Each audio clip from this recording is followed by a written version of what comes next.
કાલ તારીખ 31 જુલાઈ ના સાંજથી રાજકોટ જિલ્લામાં 2 દિવસ સુધી ભારે વરસાદની આગાહી છે.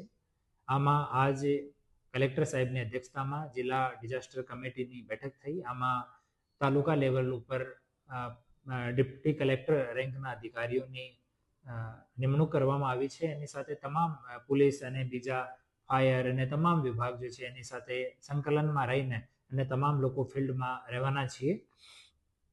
આ ભારે વરસાદની આગાહી દરમિયાન હું આપ મીડિયાની મારફતે આપ સૌ લોકોને અપીલ કરું છું કે જ્યાં સુધી બહુ અગત્યનો વિષય ના હોય ત્યાં સુધી ઘરથી નીકળવાનો ટાળો. પોન્ડ, નદી, નાળા, તાલાબ અહીંયા જઈને નહાવાનો, સ્વિમિંગ કરવાનો કે કોઈ પિકનિક કરવાનો એવો એકદમ આ 2 દિવસમાં ટાળવો જોઈએ. જિલ્લામાં તમામ જગ્યા ટ્રાફિકને જ્યાં જ્યાં ઇસ્યુ રહેતા હોય છે ત્યાં તમામ જગ્યા ટ્રાફિક પોલીસ તૈનાત કરવામાં આવી છે અને 24 કલાક ટ્રાફિક પોલીસ ત્યાં તૈનાત રહેશે. આ સિવાય તમામ રસ્તાઓ, નેશનલ હાઈવે, સ્ટેટ હાઈવે અને ગામના જે રોડ છે આ ગામના રોડ ઉપર પણ જિલ્લાની પોલીસ અને ટ્રાફિક પોલીસ બંને પેટ્રોલિંગ કરતી રહેશે. જે જગ્યા પાણી ભરતો હોય છે ત્યાં તમામ જગ્યા પોલીસનો, હોમગાર્ડનું, જીઆરડીનું આનો બંદોબસ્તની ફાળવણી 24 કલાક માટે કરવામાં આવી છે.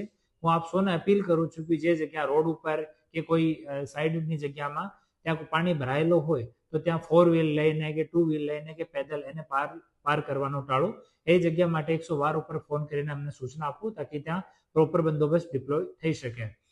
જ્યારે હાઈવે ઉપર કોઈ સંજોગોમાં ટ્રાફિક જામની સ્થિતિ સર્જાય ત્યારે સાઈડના ગામના નાના રોડ લઈને અને ત્યાં પાર કરવાનું ટાળો.